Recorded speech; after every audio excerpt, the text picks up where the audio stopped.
Vamos! Quero ver qual é o primeiro a vir buscar o seu presente. Nenhum? Está bem. Só desta vez jogarei para vocês.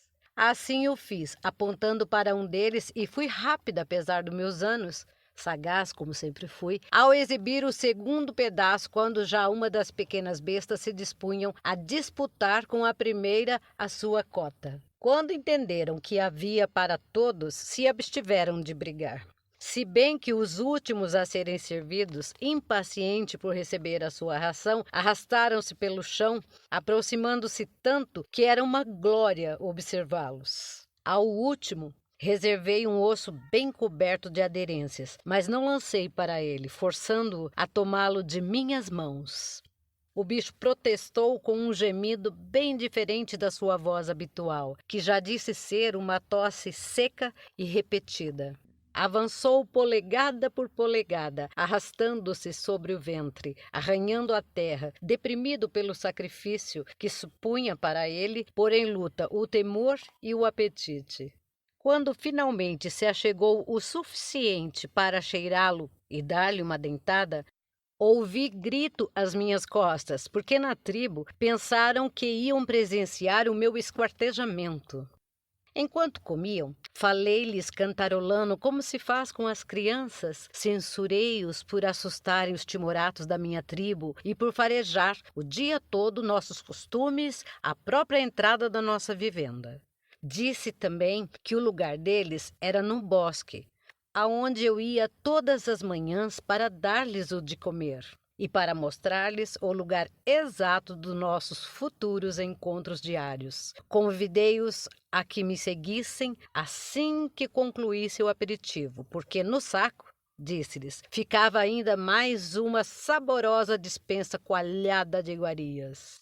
Quase não me deixavam caminhar.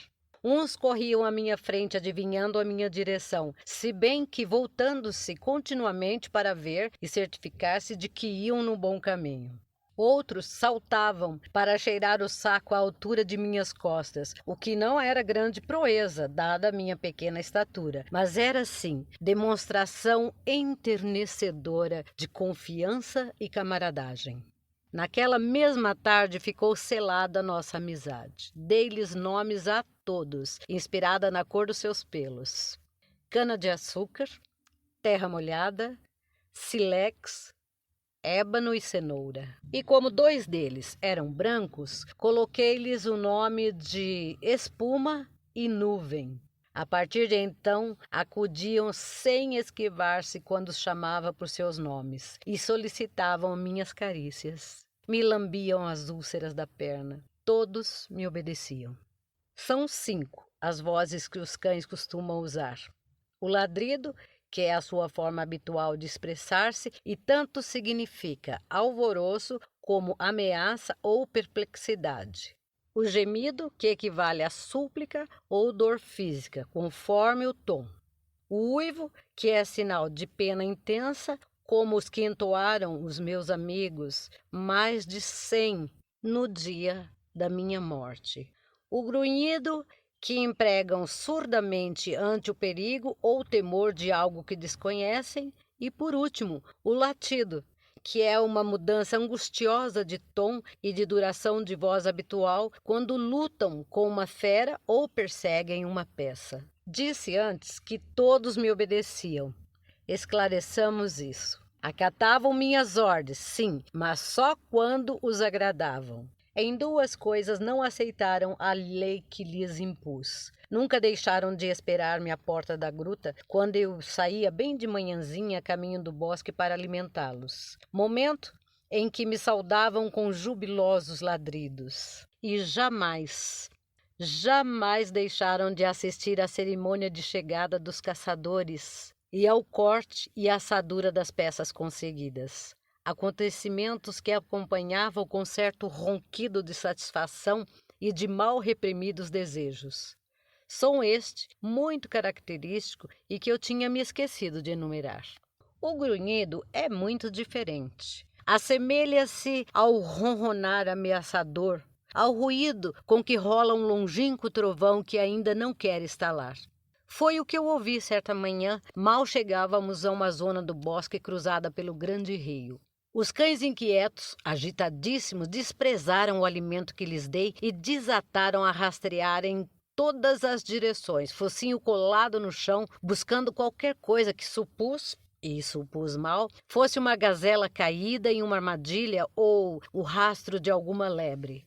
Então, olhei para todos os lados e vi apenas um enxame de abelha que surgia do tronco de uma faia, que partiu ondulando como uma nuvem negra e palpitante. Acerquei-me ávida da árvore e encontrei a colmeia. No mesmo instante, me dispus a espremer o favo e extrair o mel, ignorando que estava disputando com o urso sua guloseima preferida, que com uma patada me deformou o rosto, matou e devorou minha mãe.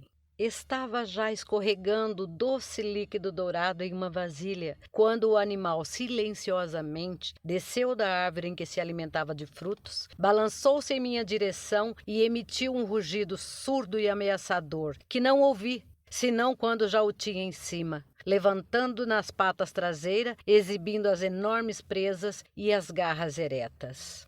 Eu era mais jovem e rápida do que agora sou. O instinto ordenou-me que atirasse-lhe a vasilha de mel nos olhos para cegá-los, e ao mesmo tempo que dei um pulo para trás, protegi-me uns segundos atrás de uma árvore e rompi a correr dando gritos, pedindo ajuda a meus cachorros, e seguida de perto pela fera, que de vez em quando, e sem perder-me de rastro, livrava-se do mel nos olhos, esfregando-se com as costas das garras e limpando-se com o mar. O urso e eu, então, conhecemos a ferocidade de uma matilha. Passaram por mim os canídeos e atacaram com indizível ousadia o meu perseguidor, que era o dobro em corpulência, mas não em ferocidade de todos eles juntos. Caída de costas, sem fôlego, contemplei a luta paralisante e desigual, e a nunca vista estratégia inteligente dos matins, cujas fêmeas, nuvem, cana-de-açúcar, espuma e cenoura, acuavam pela frente, enquanto ébano e silex, os machos, saltavam-lhe ao lombo, desgarravam-lhe as orelhas, cravavam-lhe os dentes nas bochechas ou na nuca,